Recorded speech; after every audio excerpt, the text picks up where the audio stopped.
So you guys have been back and practicing and everything. And the only real difference this year is we've seen none of it. We haven't been able to get out to practice, get our eyes on what's going on. So from your perspective, how's it gone and what's it been like being back out on the practice field here those last few weeks?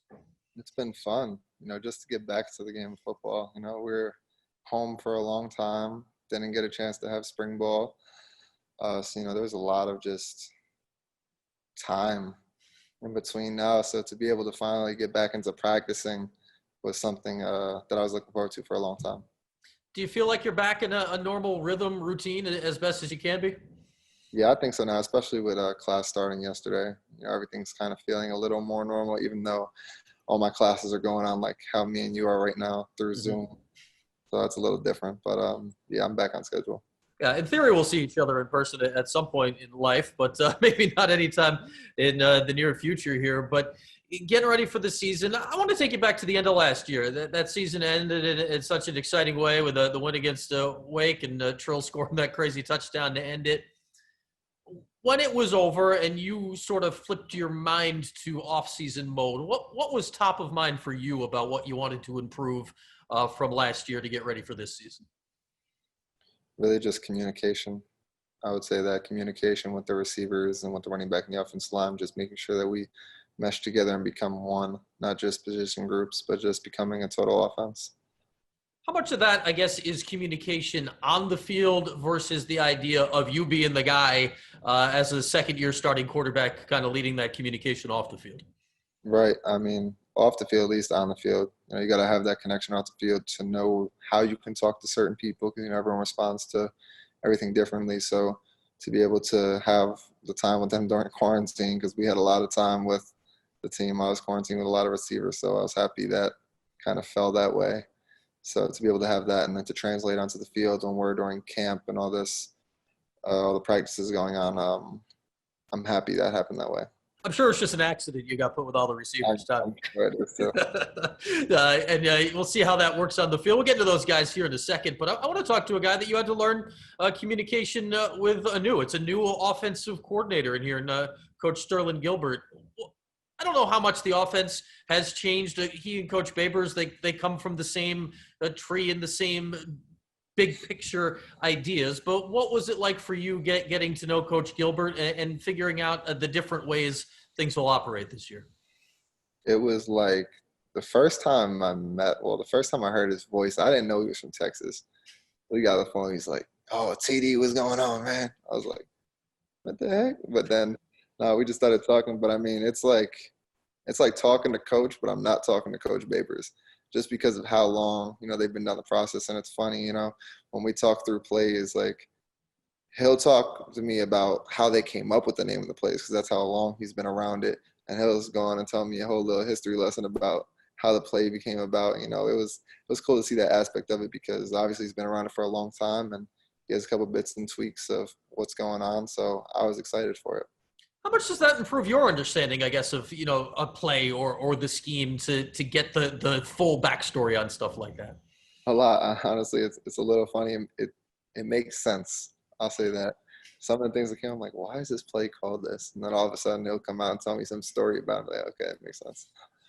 Well, that's kind of cool to get the picture of it. And you kind of see how this goes from year to year and team to team and throughout coaches and through time, how things come together. And we know they've been together a long time, but at the same time, Coach Babers would not have hired Coach Gilbert if some change wasn't necessary. So are we talking big picture things here, or is this just kind of fine-tuning the machine here as we'll see it this season? I would say fine-tuning, but fine-tuning can turn into a bigger picture, if that makes sense. You change a couple parts here and there in a car, the car could change, the speed of it could change, everything could happen. So, I mean, just little things, just correcting the tiniest of details that can make for big explosive plays. All right, who's making the big plays for you this year? Tristan Jackson had a great season last year, and he opted to go pro. Sean Riley, Mo Neal, they were seniors gone last year. Who do you expect to lean on this season? I have a lot of weapons this year. It's crazy. I don't even want to talk about the running backs yet, but the receivers, I mean, Taj, Ed, AQ, and then the slot guys, Nakeem, Sherrod, Courtney Jackson. I mean, it's set up to the point where one of them can go off at any point in time.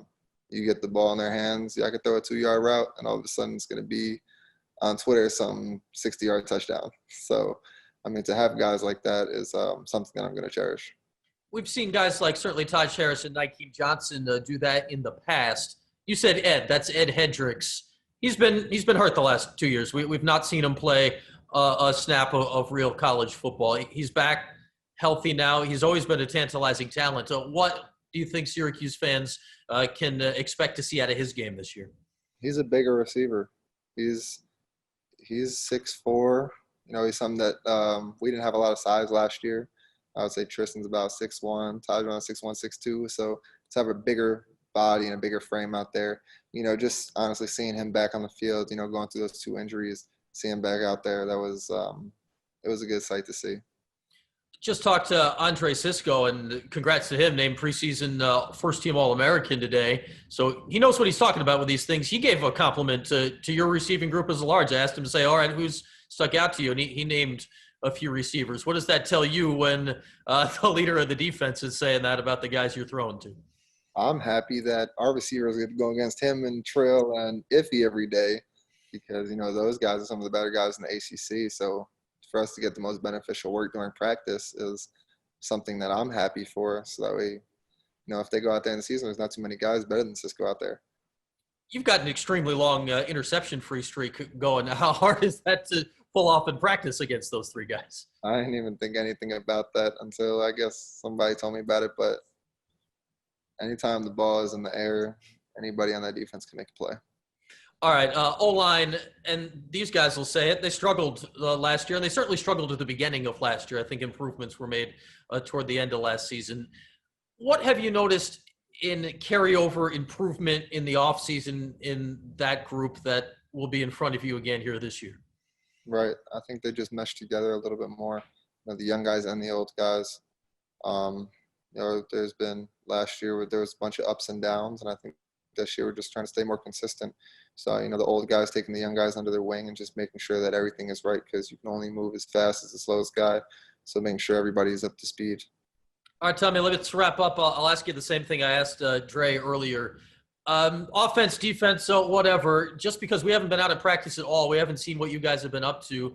Give me a name or two of guys that are maybe off the radar from last year that you expect to be doing some big things for you guys this year. Steve Linton. Steve Linton. He been getting after you? At times. All right. We'll watch out for Steve.